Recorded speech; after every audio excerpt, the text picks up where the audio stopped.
الله وبركاته. الحمد لله الذي هدانا لهذا وما كنا لنهتدي لولا أن هدانا الله. الحمد لله رب العالمين حمدا يوافي نعمه ويكافئ مزيده. أشهد أن لا إله إلا الله وحده لا شريك له، وأشهد أن سيدنا محمدا عبده ورسوله. اللهم صل وسلم على سيدنا محمد مفتاح باب رحمة الله عدد ما في علم الله، صلاة وسلاما دائمين بدوام ملك الله، وعلى آله وصحبه عدد كل ذرة ألف مرة.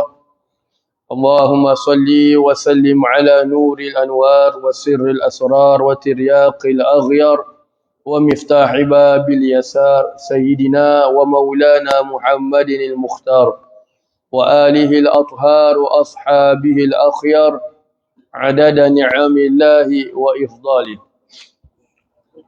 سبحانك لا علم لنا إلا ما علمتنا إنك أنت العليم الحكيم.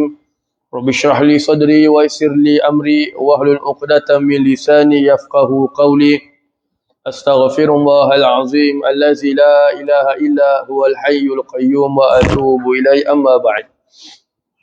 Alhamdulillah, kita kembali pada pembacaan kitab Safinatun Najah, di mana semalam telah kita menyelesaikan bab berkenaan dengan tentang haid dan juga nifas. Maka pada hari ini kita akan menyambung pada tajuk yang baru. Bismillahirrahmanirrahim. Kitabus Salah. Bab tentang kitabnya solat. Bermakna pengarang sekarang ini akan menerangkan perkara-perkara yang berkaitan dengan solat. Baik. Faslun a'zaru salati isnani, an-nawmu wan-nisyanu. Fasal uzur-uzur bagi seseorang untuk meninggalkan solat itu ada dua. Yang ini kalau dia meninggalkan solat ketika ini, maka ia tidak berdosa. An-nawmu wan-nisyanu. Yang pertama adalah tidur dan yang kedua adalah lupa. Awal sekali pengarang sekarang ini telah memasuki bab berkenaan dengan solat, di mana kita sedia maklum bahawasanya as-salatu, perkataan solat ini dari segi bahasa ialah berdoa. Sama ada berdoa pada kebaikan ataupun mendoakan kepada kejahatan. Ini dari sudut bahasa. Dan apabila kita mengatakan as-salatu ala nabi, berselawat ke atas Nabi, bermakna kita memohonkan rahmat agar mana Allah turunkan rahmat itu ke atas baginda Nabi SAW. Jadi kadang-kadang kita apabila baca dalam kitab-kitab bahasa Arab khususnya, kalau pengarang itu menyambung wa iksaru salati ala nabi, dan memperbanyakkan selawat ke atas Nabi, bermakna dia suruh kita banyakkan, bukan suruh banyakkan semayang. Ada orang dia salah faham pasal dia punya penulisan tu sama. As-salatu ala nabi dengan as-salat. So kalau dia mengatakan as-salatu ala nabi, bermakna memperbanyakkan selawat ke atas Nabi SAW. Baik. Jadi itu dari sudut bahasa. Adapun dari sudut istilah, solat itu adalah aqwalun wa af'alun muftatahatun bitakbir wa mukhtatamatun bitaslim ghaliban. Perbuatan-perbuatan dan perkataan-perkataan yang tertentu yang dimulai dengan takbir dan diakhiri dengan salam pada kebiasaannya.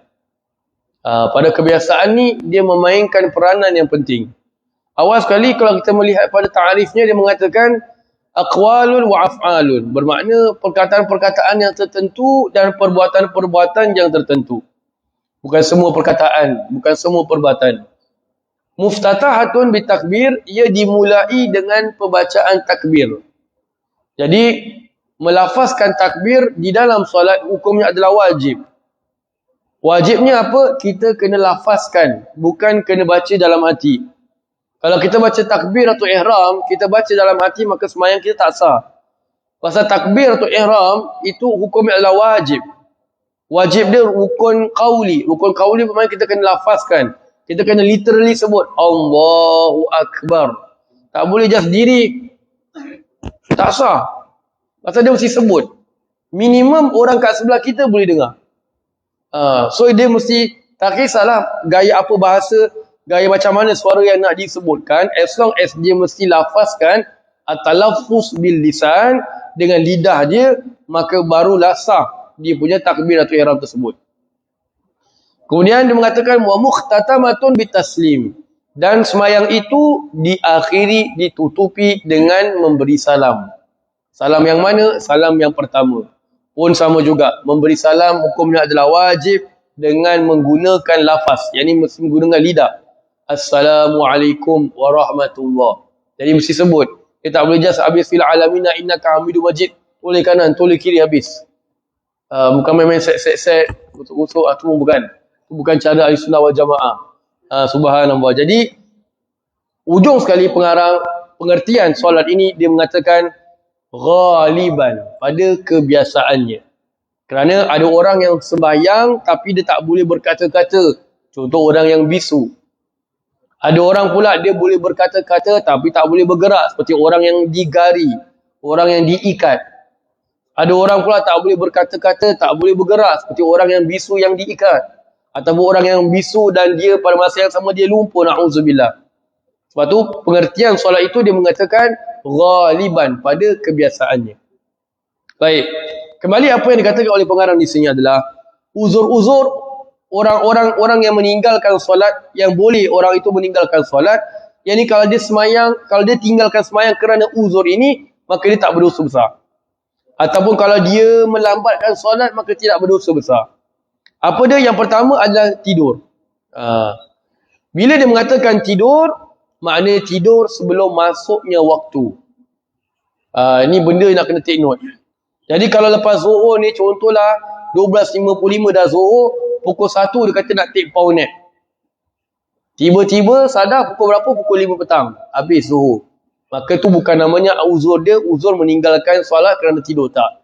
Itu memang sengaja tidur. Lagi-lagi kalau dia yakin dia tak boleh bangun. Dia tahu ni kalau aku power nap ni memang power double trouble nap. Memang aku tak boleh bangun ni. Tapi sengaja tidur. Bermakna dia dah dikira sebagai orang yang meninggalkan semayang dengan sengaja. Yang dimaksudkan dengan tidur adalah orang yang tidur sebelum masuknya waktu. Itu pun kata Al-Imam Al-Ghazali rahimahullah ta'ala, dia bukan niat sengaja. Apa maksud niat sengaja? Ni tahu ni sekarang ni lagi 5 minit nak zuhur ni. Aku tidur lah. Jadi aku lepas. Tak payah sembahyang zuhur nanti. Kalau Imam Ghazali mengatakan kalau dia melakukan perbuatan yang demikian, dia tetap dinamakan haram. Tapi ulama-ulama yang lain mengatakan hukumnya hanya makruh saja. Pasal dia still tidur sebelum masuk waktu.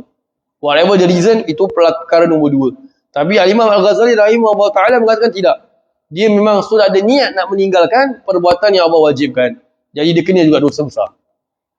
Subhanallah. So sama ada dia itu tidur sebelum masuk waktu, tapi boleh juga dikira selepas masuk waktu kalau dia memang yakin dia boleh bangun. Kebiasaan dia lah, saya kalau saya tidur pukul 1 ni, biasa saya bangun pukul 2. Biasanya. Memang kebiasaan adat dia. Kebiasaan diri dia tu kalau take power nap 1 jam mesti automatik dah akan bangun. Tiba-tiba hari tu automatik pukul 6 baru bangun. Terlajak. Maka ketika itu dia masuk kategori orang yang tidak meninggalkan semayang dengan sengaja. Baik.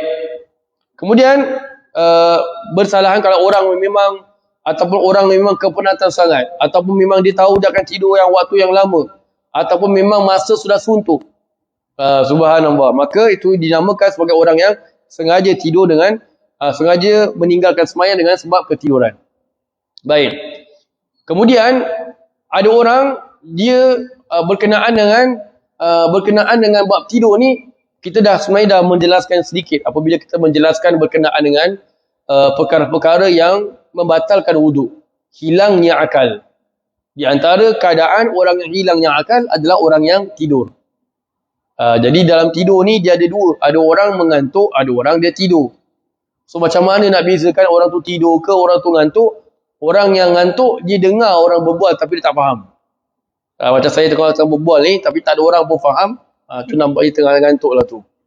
Tapi kalau tak dengar pun suara saya, tu namanya dah tidur. So kena check diri sendiri. Aku dengar suara siapa sekarang? Suara aku berdengkur atau suara ustaz tengah cakap? Jadi sama juga dengan tidur ni juga. Subhanallah. Jadi berkenaan dengan orang yang sedang tidur. Kita nampak orang sedang tidur ni, kita nak buat apa? Kita nak kejut ke buat bodoh? Kau berpasal lah, kau masuk neraka pada muka kau.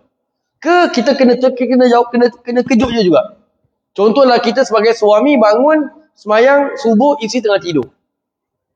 So nak buat macam mana? Maka dilihat. Kalau memang kita yakin yang isteri kita belum bangun, maka suami buat apa? Kalau masa tu agak suntuk, suami semayang subuh dulu, baru kejut isteri. Jangan suami dah tahu waktu dah nak habis. Sekarang 49 syuruk. 50 lah letak. 6.50 dah syuruk. Suami bangun 6.45 terlajak hari tu. Sekarang suami nak kejut isteri ke nak pergi semayang subuh dulu? Pergi semayang subuh dulu, jangan kejut isteri. Kau kejut isteri dengan kau sekali tidur. Jadi kita semayang subuh dulu. Selamatkan diri kita dulu. Isteri tu kejutlah pelan-pelan. Pasal apa? Kalau dia ketiduran bermakna sudah over waktu. So dimaafkan. Tapi kita kalau bangun awal waktu, kejut isteri dulu. Kejut isteri. Bangun semayang. Dah subuh ni. Dah pukul 5.40. Semayang subuh. Maka kita kejut. Tapi kalau orang tu memang kita yakin, itu kalau, dan kejutnya itu hanya sunat kalau dia tidur sebelum masuk waktu. Macam kita biasalah, bangun subuh tu. Kan, kita tidur pada isyak, kita tidur sebelum subuh. Hanya sunat saja kita kejut kalau dia tidur sebelum masuk waktu. Adapun kalau dia tidur lepas masuk waktu, kita die-die nak kena kejut betul-betul. Hukum dia nak kena kejut betul-betul. Kita tahu ni, contohlah si isteri, contoh. Isteri masak, tapi nampak suami tengah baca surah khabar, tengah tengok TV, tiba-tiba TV tengok suami. Maknanya dah merem, dah berdengkur suami tu kat luar. Kan, contoh. Dan si isteri tahu ni, si suami ni dah tidur start pukul 1. Maka si isteri tu wajib kejut si suami. Hukum dia wajib. Dia tak boleh kata tak apalah, tu Ustaz, biarlah dia penat nak rehat. Mungkin dia tidur sebelum masuk waktu. Pula mungkin tak ada. Kalau tahu si isteri jeling-jeling nampak si suami tidur tu pukul 1, bermakna si isteri wajib kejut. Simbah air ke, tergolekkan katil ke, tergolekkan sofa ke, gasak. Pasal hukumnya adalah wajib. Kalau si suami tu tidur sebelum masuk waktu, pukul 12, maka hanya sunat saja. Sunat saja. Subhanallah.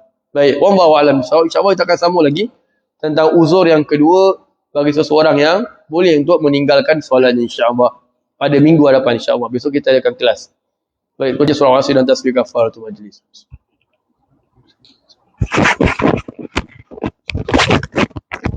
آمين آمين آمين يا رب العالمين. ربنا تقبل دعاءنا وصلاتنا إنك أنت السميع العليم وتب علينا يا مولانا إنك أنت التواب الرحيم. دعواهم فيها سبحانك اللهم وتحياتهم فيها سلام وآخر دعواهم الحمد لله رب العالمين. تقبل الله منا